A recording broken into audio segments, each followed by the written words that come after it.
Fala pessoal, beleza? Professor Cristian Gonçalves aqui do projeto. Agora a gente vai dar início, né, ao nosso estudo aí da legislação municipal de Caxias do Sul para o concurso da Guarda Municipal de Caxias, ok? Então, não tem como a gente dar início, né, no estudo da legislação municipal sem iniciar pela lei orgânica, que é a lei maior aí do teu município. Então, âmbito da República Federativa do Brasil, a gente tem a Constituição Federal de 1988. E essa Constituição Federal de 1988, lá no título que trata da organização do Estado, ela fala que todos os entes federativos da República Federativa do Brasil possuem autonomia. Primeira coisa, quem são os entes federativos? A União, os estados, os municípios e o Distrito Federal. Eles possuem autonomia. Qual autonomia? Autonomia financeira, autonomia orçamentária, autonomia administrativa, autonomia política, todos esses tipos de autonomia. E uma dessas formas de autonomia aí é a de se organizar. Então a mesma Constituição Federal ela foi e falou o seguinte, ó, os estados, tá, que são um dos entes federativos aí, os estados podem ter as suas próprias constituições estaduais. Tanto é que no Rio Grande do Sul a gente tem a nossa Constituição Estadual de 1989. E os municípios, que também são outros entes federativos, podem se organizar. Mas aí não é através da Constituição. Então a República Federativa do Brasil tem a Constituição Federal de 1988, o Estado do Rio Grande do Sul tem a Constituição Estadual de 1989, mas os municípios não são regidos através de constituições, e sim de leis orgânicas. E hoje a gente está aqui para estudar a Lei Orgânica de Caxias do Sul, aqui no Rio Grande do Sul. Então, é a lei maior do teu município, é a lei que vai reger como um todo aí o município, quais são as suas características, como se organiza internamente, tudo está aqui presente dentro dessa legislação, beleza? Então, pessoal, eu estou gravando essa aula aqui para o concurso da Guarda Municipal de Canoas, é uma aula exclusiva, não tem aula desatualizada aqui no nosso curso, e aqui eu estou mostrando para vocês o que está presente lá no teu edital. Então, na parte que fala da lei orgânica do município de Caxias do Sul para a Guarda Municipal, vai ter presente somente essas disposições. Então, se tu olhar, o que o edital cobrou? Seção 1, seção 2, do artigo 7º até o artigo 30, beleza? Do 7º ao 30. Não adianta tu estudar primeiro, segundo, terceiro, quarto, quinto, não adianta tu estudar a partir do 30 também, certo? Vai cair questão somente que estiver dentro desses artigos aqui. Então é o que eu estou fazendo aqui. Essa aula é totalmente nova, essa aula é gravada exclusivamente pós-edital, para que tu consiga estudar de forma atualizada e organizada. Bora lá então, sem enrolação, pessoal, a gente vai dar início no nosso papiro aí, tá? E seção 1, disposições gerais, né, lá no artigo 7º. Então, basicamente, né, deixa eu até voltar para vocês aqui, tanto a seção 1 quanto a seção 2, ela trata basicamente, essas duas seções tratam basicamente da administração pública. A seção 1, ela fala da administração pública como um todo, a seção 2, ela fala dos servidores municipais,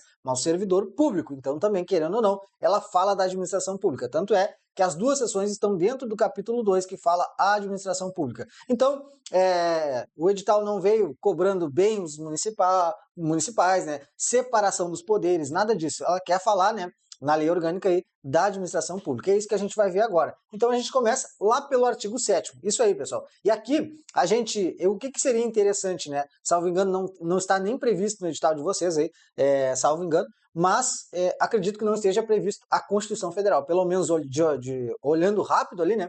Eu não enxerguei a Constituição Federal, a previsão da Constituição Federal como cobrança no edital de vocês. Por que eu estou falando isso aqui? Porque é muito interessante que tu estude antes a Constituição Federal para depois tu estudar as outras leis, constituições estaduais, leis orgânicas e por aí vai. Por quê, pessoal? Porque aqui, ó, para tocar nesse assunto agora do artigo 7º, a gente traz como base lá o artigo 37 da Constituição Federal, quando fala da administração pública no âmbito da União, no âmbito dos estados, dos municípios e do Distrito Federal. E lá no artigo 37 falam dos princípios, certo? Dos princípios que regem tanto a administração pública direta, indireta. Então aqui é basicamente um espelho da Constituição Federal, lá no artigo 37. Mas agora a gente se baseia somente aqui no nosso artigo 7º da nossa lei orgânica. Diz assim, ó, a administração pública direta e indireta obedecerá, dentre outros princípios, os seguintes, né? Legalidade, impessoalidade, moralidade, publicidade e eficiência. Isso é o que tu vai chamar de LIMP. Então tu tem que decorar. Primeira missão aí que eu estou passando para vocês, que eu estou pagando para vocês, na verdade, é decorar esse mnemônico aqui, ó, o chamado LIMP, que nada mais é, nada menos, nada mais aí que os princípios que regem, né, a administração pública, seja ela direta ou indireta. Então, legalidade, o que significa o LIMP, né? Legalidade, impessoalidade, moralidade, publicidade e eficiência. O que a banca pode fazer? Ou ela vai no enunciado dizer, ela vai trazer o caput no enunciado e os princípios ela vai cobrar nas alternativas. Então ela vai dizer, pode ser, né, que ela diga, né, a administração pública direta e indireta obedecerá dentro dos seguintes princípios, ponto, exceto. E aí vai colocar um princípio nada a ver dentre as 4 alternativas ali. Então no lugar de legalidade, bota uma ilegalidade. No lugar de pessoalidade, tira o in, aqui o prefixo in, e bota só pessoalidade. No lugar de, por exemplo, publicidade, coloca transparência, que a gente sabe que tem mais ou menos a ver ali, mas o nome do princípio é publicidade. No lugar de eficiência, ela vai colocar, por exemplo, uma eficácia. Eficácia. E não é, tá, pessoal? É eficiência. Então, tu tem que decorar o LIMP e levar para a tua prova. Mas, basicamente, o que seria cada um desses princípios aí? O que significam, né? Legalidade. Então, a administração pública, seja ela direta ou indireta, de qualquer dos poderes aí, só pode atuar mediante a existência de uma lei. Então, a administração pública só atua em cima de uma lei. O que significa impessoalidade? Que é o nosso segundo princípio aqui, ó. Impessoalidade diz que a administração pública não pode nem prejudicar, nem beneficiar ninguém. Moralidade, que além, os atos administrativos, além de legais, tá, baseados em leis, além de impessoais, não podem prejudicar nem beneficiar ninguém, tem que ser baseados também em condutas éticas e morais. Isso é o que significa aí o princípio da moralidade. Publicidade, pessoal, que em regra, tá? Eu falo em regra porque existem exceções, tá? Mas em regra, os atos da administração pública devem ser tornados públicos, acesso ao público. E isso é uma das provas aí, né? Que em regra a administração pública tem que tornar, né? Todo dado possível de ser tornado público tem que ser dado à publicidade. Um dos maiores exemplos práticos é o portal da transparência. Se tu acessar o site da prefeitura da tua cidade, provavelmente tu vai achar o portal da transparência e lá tu vai encontrar salários de servidores, licitações, contratos que estão em vigência de empresas privadas, até mesmo com a administração pública, tu consegue ter uma fiscalização por parte do portal da transparência. Então lá o portal da transparência é um exemplo prático do nosso princípio da publicidade. E eficiência. Eficiência é basicamente fazer mais com menos, certo? Então evitar desperdícios, aquela coisa toda lá. E também o seguinte, e agora vem diversas disposições e a gente tem que estudar uma por uma aí, de forma bem tranquila. Pessoal, já adianto para vocês, eu não vou colocar inciso por inciso, parágrafo por parágrafo, a linha por a linha aqui, porque seria totalmente inviável a gente bater todas as disposições do artigo 7º até o artigo 30, beleza? De forma bem tranquila, de forma bem rápida e de forma também que tu consiga, né, raciocinar com o nosso conteúdo aqui. Então vamos naquilo que a gente, de acordo com a caminhada nossa em concursos públicos, a gente entende que é mais importante e também que a banca pode acabar tentando te confundir na hora da prova. O inciso 1 diz o seguinte, ó, os cargos, empregos e funções públicas são acessíveis aos brasileiros que preencham os requisitos estabelecidos em lei.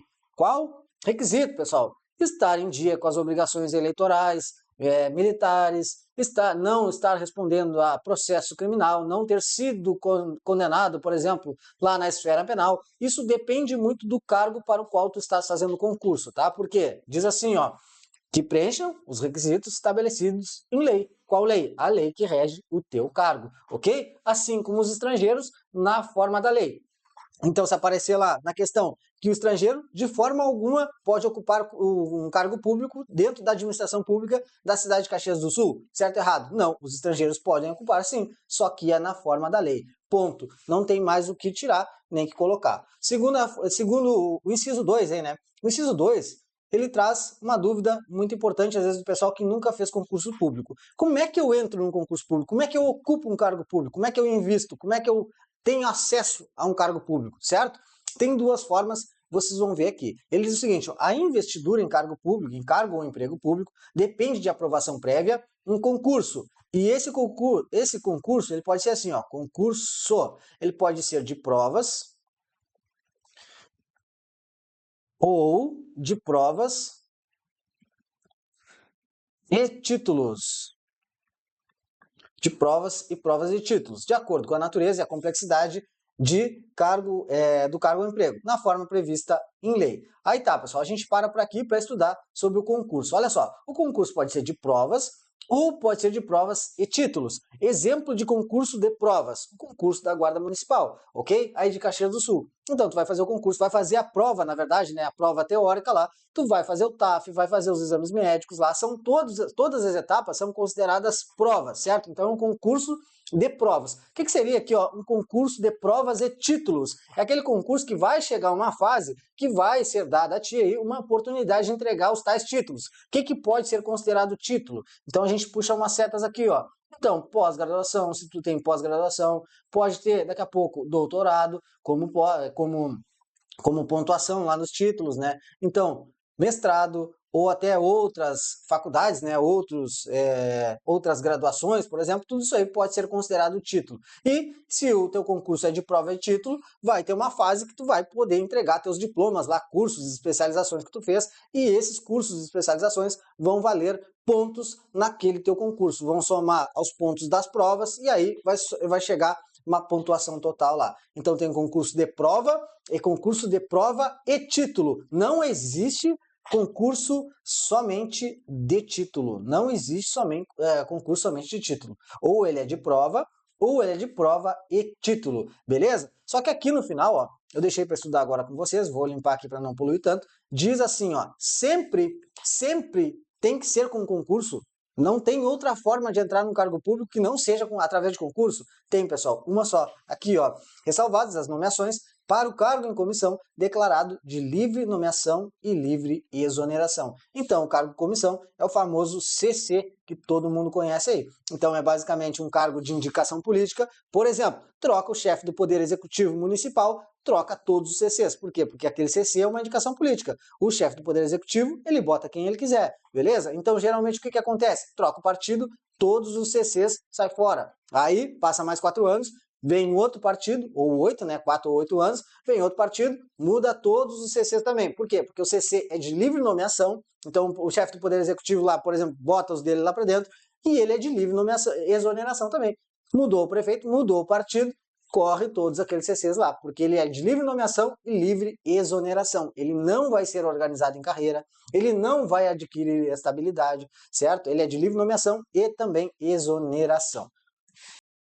E para finalizar esse slide aqui, pessoal, tem só mais uma disposição aqui, inciso 5, tá? Olha aqui, ó, inciso 2, inciso 1, inciso 2, e eu já pulei, né, o 3 e o 4 aí, porque a gente entende que não é que não seja importante, mas eles não são tão recorrentes em prova, as disposições presentes nesses incisos aí que a gente pulou. Mas fica o material disponível para ti, a gente disponibilizou o material na íntegra para vocês, e vocês têm que fazer o dever de casa, que é o quê? Fazer a leitura na íntegra do material, certo? A leitura da lei fria, que a gente chama, ok? E aí vai marcando aquilo que tu acha mais importante e tenta te colocar no lugar do examinador, onde se tu tivesse que fazer uma questão dali, o que tu alteraria? É isso que tu vai ter que trocar, é isso que tu vai ter que fazer, né? É o tal do estudo reverso praticamente, beleza? Inciso 5, ele fala assim, ó, é garantido ao servidor público civil o direito à livre associação sindical. Então, o servidor público civil, ele pode se sindicalizar. Acredito que não, pessoal, porque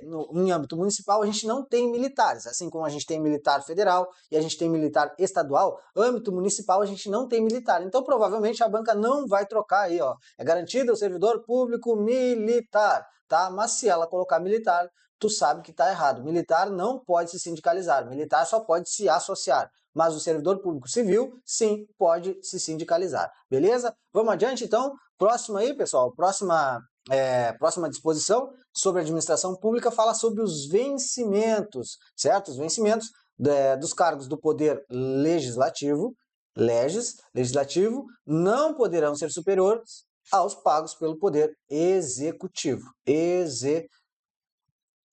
Executivo. Só que o que eu quero que vocês prestem atenção aqui? Daqui a pouco surge uma dúvida na tua cabeça aí, e tu mora em Caxias, e tu conhece alguém que trabalha lá na Câmara de Vereadores. Ou seja, é um funcionário, é um servidor público, só que do Poder Legislativo. E aí tu acha assim, bah, mas o fulano ganha mais, ele trabalha lá na Câmara de Vereadores, ele é um servidor do Poder Legislativo, e ele ganha mais que alguém que eu conheço que trabalha lá no Poder Executivo. E o Christian está me falando agora aqui que a lei orgânica diz que ninguém do Poder Legislativo pode ganhar mais que alguém do Poder Executivo. Não, te liga só, velhinho, ó, olha só, aqui ó, os vencimentos Vencimento, o que é vencimento? É o que a gente chama de básico, certo? Então, como é que funciona? A gente vai aprender mais adiante, principalmente lá no regime jurídico, que tem o vencimento e tem a remuneração. O que é a remuneração? É o vencimento mais as vantagens. Então, tudo aquilo que vier com tempo de serviço, hora extra, função gratificada, tudo aquilo ali é considerado vantagem, adicionais e por aí vai. Quando tu junta o vencimento com as vantagens, vira remuneração. A remuneração dos servidores do Poder Legislativo pode ser maior que a do Executivo. O que não pode ser maior que a do Executivo é o vencimento, ou seja, o básico. Isso aí tu tem que entender, beleza? Vamos adiante então, pessoal. Próximo inciso está na tela. Ele fala dos acréscimos pecuniários percebidos por servidor público não serão computados nem acumulados para fim de concessão de acréscimos ulteriores, sobre o mesmo título, né? Ou idêntico fundamento. Então, se tu ganha R$1.000, estou dando só um exemplo, tá, pessoal? R$1.000, tu ganhou um aumento de R$100 aí, de R$100. Tu acha que o próximo aumento vai ser em cima de 1.100 ou de 1.000? Basicamente, isso aqui é um exemplo, tá, pessoal? Um exemplo só para vocês entenderem. O próximo aumento aqui não vai ser em cima desses 1.100, vai ser em cima dos 1.000, porque os acréscimos não contam para acréscimos ulteriores.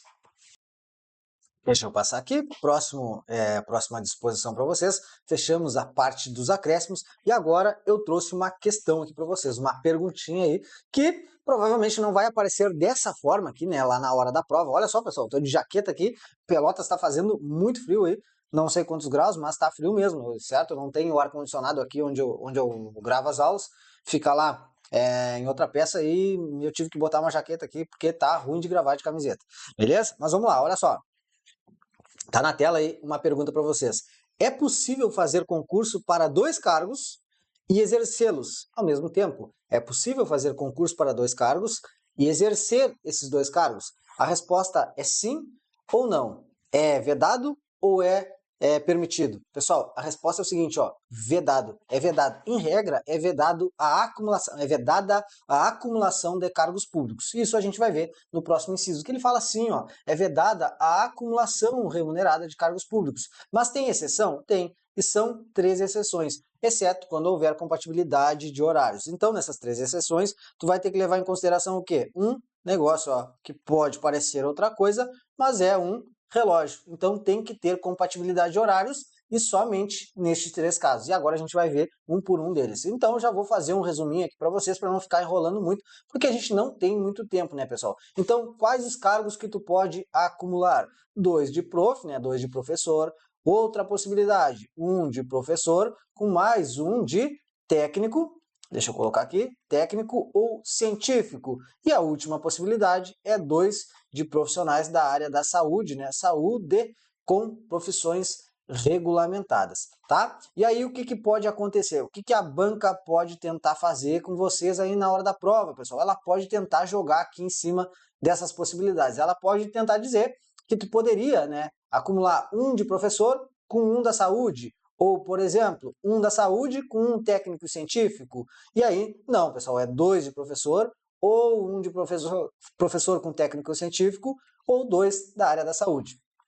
Outra coisa que tu pode surgir essa dúvida também, né, pessoal? Então, de forma bem rápida aqui a gente pode tirar. O que seria considerado aí um cargo técnico ou científico? Na verdade, um cargo técnico é aquele cargo para o qual, né, que tu fez concurso aí e tu só pode ingressar se tu tiver uma determinada formação específica. Então, por exemplo, o contador lá, ele tem que ser formado em ciências contábeis. Então, o contador, ele pode acumular outro cargo, ele pode fazer um concurso para professor, seja professor municipal, professor estadual, professor federal. Ele pode acumular 2 cargos públicos, porque um, ele é professor e o outro ele é contador. E o contador, para ser contador, é exigido, né, o nível superior lá em ciências contábeis. Então, ele é um cargo técnico, por isso ele pode acumular. Então, 2 de professor, 1 de professor com técnico científico e 2 da saúde. Beleza? Fechamos essa parte aqui, a gente dá continuidade.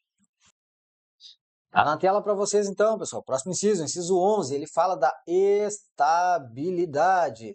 Que todo mundo fala, né? Ah, eu quero fazer um concurso porque eu quero uma estabilidade, eu não aguento mais ser instável. É aquele instável, é aquele que tu não sabe o que vai acontecer amanhã. Então eu quero ser estável. Estável é o que tem uma certa regularidade, principalmente no que diz respeito aos benefícios, aos salários, né? E o que vai acontecer daqui para frente, no que diz respeito também à tua remuneração, aos teus valores percebidos. Aí tu tá fazendo concurso e tu acha, não, eu vou fazer um concurso porque eu quero ser estável. Então, o funcionário público ele não precisa trabalhar, ele é mais tranquilo lá, aquela coisa toda lá, ele é levado mais de boa, e aí tu vai ver que não é, pessoal, porque a tal da estabilidade, tu não adquire após a prova, tu não adquire após a nomeação, tu não adquire após a posse. Leva um determinado período que tu vai ficar numa fase de testes aí, ou de verificação para ver se é conveniente ou se é oportuno que tu se mantenha na administração pública como funcionário público, né? Como servidor público.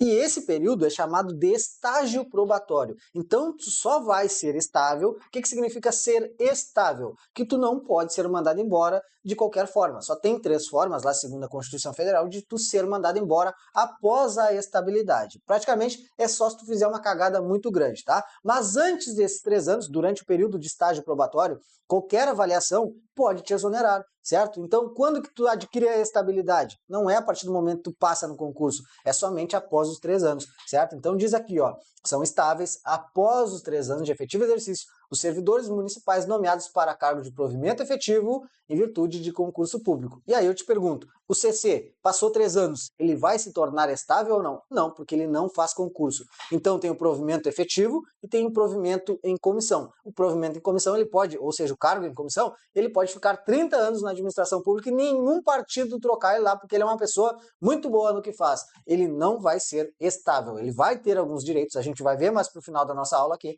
mas ele não vai ser considerado estável. Só quem vai adquirir a estabilidade é quem entrou aí da mesma forma que tu está fazendo aí, que tu está tentando entrar na administração pública, através de concurso público. Fechamos? Estabilidade. E agora, nos 2 próximos parágrafos aí, a gente já falou um pouco, né, de quem faz o concurso, de quem vai ser estável. Agora, nesses 2, no 9, no 9º e no 10, parágrafo 9 e parágrafo 10, a gente vai falar um pouco de quem pode, na verdade, de quem não pode ser nomeado para cargo em comissão. Lembra que eu falei lá no início que o cargo em comissão ele é de livre nomeação e livre exoneração, não precisa fazer concurso, pode ser nomeado lá, chefe do Poder Executivo ou outras pessoas, outras autoridades competentes, pode nomear qualquer pessoa, porque um cargo em comissão é de livre nomeação, mas qualquer pessoa mesmo, aí tu vai ver que não, tá? Quem nos diz isso aí é o parágrafo 9º. Ele faz assim, ó, os cargos em comissão não podem ser ocupados por quem? Por cônjuge, né? Esposa, companheiro ou parente em linha reta, colateral ou por afinidade. Até o 3º grau. Pessoal, o 3º grau aí, ó. A banca vai colocar um segundo, eu tenho certeza disso aí. Inclusive, da autoridade nomeante, que é quem coloca ele lá, né? Ou de servidor de mesma pessoa jurídica, investido em cargo de direção, chefia ou assessoramento para o exercício de cargo em comissão de confiança, ou ainda, função gratificada na administração pública direta e indireta, compreendido também o ajuste mediante designações recíprocas. Pessoal, muita coisa para vocês lerem, muita coisa para eu explicar aqui. Eu gostaria que vocês anotassem, principalmente aqui, ó, quem é que não pode ser, essas pessoas aqui, e o grau de parentesco, que é o 3º grau. Não deixa a banca colocar um segundo e fazer tu perder o teu cargo público por causa de um grau de parentesco. Aí também é demais, né? Só que aí, o parágrafo 10, ele diz assim, ó, a exceção da exceção. Em regra, qualquer pessoa pode ser nomeada lá como cargo em comissão, porque o cargo em comissão é de livre nomeação. Aí o 9º diz assim, ó, não, essas aqui não podem, beleza? E aí traz até, inclusive, alguns graus. E o 10 ele diz assim, ó, não, a exceção da exceção existe. E agora a gente vai ter que ver. Excetuam-se do disposto no parágrafo anterior os cargos em comissão que possuam vínculo de natureza política com a administração pública, tais como procurador-geral e adjunto, né, secretários municipais. E esses cargos aqui podem ser ocupados por essas pessoas aí, mas são a exceção da exceção. Aí a gente fecha essa parte e chega aqui, pessoal, mais uma perguntinha para vocês aí, que nem aquela lá, né, é possível fazer concurso para 2 cargos e ocupar os 2 cargos? Agora tem outra pergunta aí, eu gostaria que vocês respondessem. Não olhem no material, não colhem, pessoal, só tentem responder com o conhecimento que vocês têm, seja ele raso ou aprofundado, tá? É possível ser concursado e político ao mesmo tempo. Tu quer sarna para te coçar. Além de um cargo público, tu vai ver que não são somente flores, tu vai ver que tem espinhos, beleza? É possível ser concursado e ser político. Tu quer outra tuna para te coçar aí. Então, tu quer, né, para te furar, na verdade, né? Então, tu quer ser concursado e político. É possível? Pessoal, aqui a resposta é depende, né? Ao mesmo tempo, depende. Depende do quê? Depende de qual cargo político que tu quer ocupar. Depende de qual cargo político tu vai te candidatar. e se tu for eleito, vai depender também daquele cargo ali, para ver se tu consegue acumular ou não. E aí a gente tem algumas situações, que na verdade, tá, pessoal, são 3 também, né, são 3 situações, igual a hipótese anterior lá.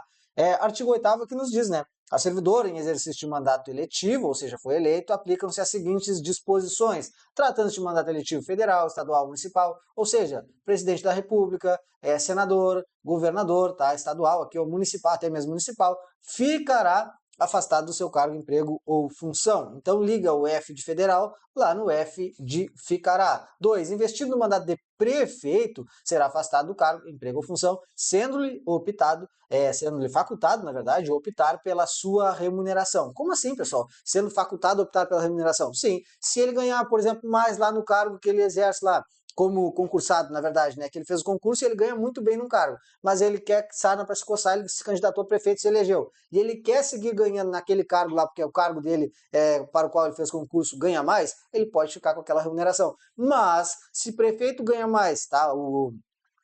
Se prefeito da cidade, por exemplo, de Caxias do Sul, ganha mais que aquele cargo que ele ocupava lá para o qual ele fez concurso, ele pode ficar com a remuneração de prefeito. Então, na hipótese do prefeito, tu faz o seguinte, ó, tu pega o P de prefeito e bota lá no P de optar, certo? E aí a gente vai para a próxima regra, que é no caso do vereador. O vereador, tu vai ter que analisar uma coisa, né, que parece o que vocês acham aí, mas não é, que é o relógio. Porque, novamente, a gente vai ter que analisar compatibilidade de horários. Então, investido no mandato de vereador, havendo compatibilidade de horários, o que é isso aí? Pode exercer lá a vereança e pode exercer também o cargo público, ele vai conseguir dar conta de tudo, ele tem horário para tudo aquilo lá, e o cargo público para o qual ele fez concurso também não exige, né, uma carga horária tão alta, não tem uma severidade tão grande no cumprimento da carga horária. Então ele consegue cumprir os dois, os atributos ali, né, as responsabilidades dos dois cargos, do cargo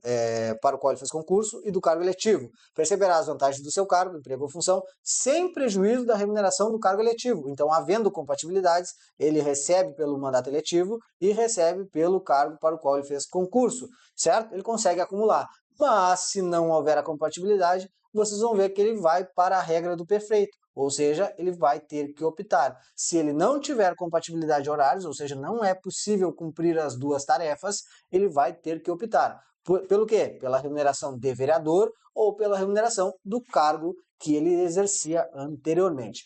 E aí, 2 incisos mais a título de conhecimento mesmo, né? Que fala que em qualquer caso que exija o afastamento para exercício de mandato eletivo, seu tempo de serviço será contado para todos os efeitos legais. A aposentadoria, promoções, todas as promoções, não, exceto promoção por merecimento. Porque vocês vão ver, principalmente lá no regime jurídico, que existe um negócio chamado promoção. Diversas carreiras são organizadas, né, de forma que de tempos em tempos tu é promovido. Algumas carreiras também são organizadas da seguinte forma.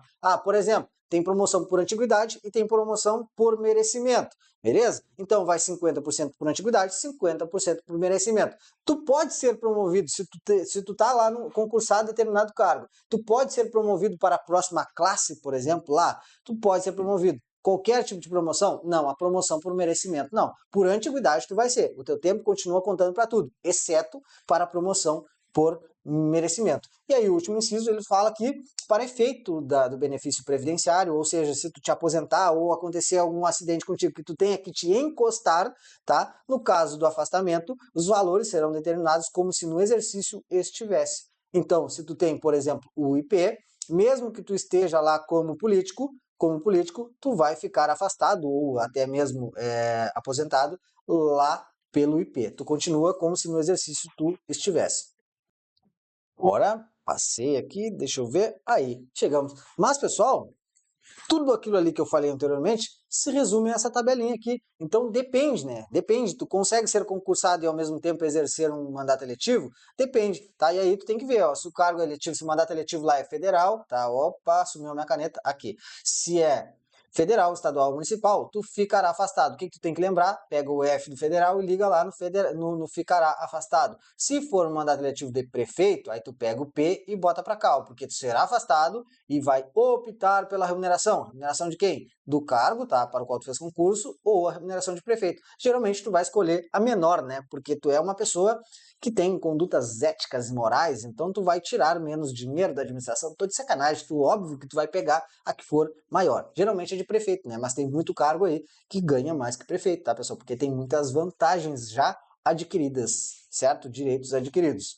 E aí, se for vereador, aí é possível aquela hipótese lá de acumulação. Havendo compatibilidade de horários, né, pode acumular o quê? A remuneração do cargo e a remuneração de vereador. Mas se não houver compatibilidade de horários, aí tu vai optar pela remuneração do cargo ou pela remuneração de vereador. Ou seja, é a mesma regra lá do prefeito. Beleza, pessoal? Então fechamos aqui essa tabelinha, deixa eu ver o que tem para frente. Tem a próxima sessão. Mas essa próxima sessão aqui a gente só vai falar dos artigos 9º e artigo 10, porque depois a gente deixa os direitos para o próximo bloco para não ficar tão extenso, né? Porque a gente vai tentar aqui gravar blocos de 30 minutos para não ficar tão extenso, de forma que tu consiga olhar o bloco de 30 minutos, vai lá, respira, toma uma água, toma um café, que nem eu estou tomando aqui, ó, e vai para a próxima aula. Beleza? Sessão 2, lembra que são só 2 sessões que o edital cobrou, né, no teu concurso aí, para o concurso de guarda municipal de Caxias do Sul. Seção 1, então, que tratava da administração pública como um todo, disposições preliminares, e seção 2, que é a que a gente vai entrar agora, que são servidores municipais, que também fazem parte da administração pública. Artigo 9º, o município deverá estabelecer em lei complementar, vocês vão estudar depois, o regime jurídico de seus servidores. E lá vão estar presentes direitos, obrigações, deveres, tá? Partes que tu pode ser punido, tá? O regime disciplinar, que são penalidades, proibições, tá? As tais transgressões, né? Vai estar tudo previsto lá no regime jurídico dos servidores públicos de Caxias do Sul, certo? E o 10, para finalizar, né? Que fala que os cargos e funções públicas serão criados por lei, então sempre que um cargo for criado, não pode ser por um decreto, não pode ser por uma resolução, tem que ser por uma lei. Não deixa a banca te confundir. Eu não marquei aqui, mas tu destaca aí no teu material, que fixará a denominação, padrão de vencimentos, atribuições e condições de provimento e recursos pelos quais serão pagos os seus ocupantes. Então tem que dizer tudo, inclusive de onde vai sair o dinheiro para pagar aqueles camaradas ali que foram criados, né? Que o cargo foi criado. Fechou? Lembra que é lei, tá, pessoal? Lei. E aí a gente vai para o próximo bloco. Fica comigo, não desiste, e a gente tem muita matéria ainda para ver da nossa legislação municipal. Valeu, um abraço, força e honra. Vai para o próximo bloco.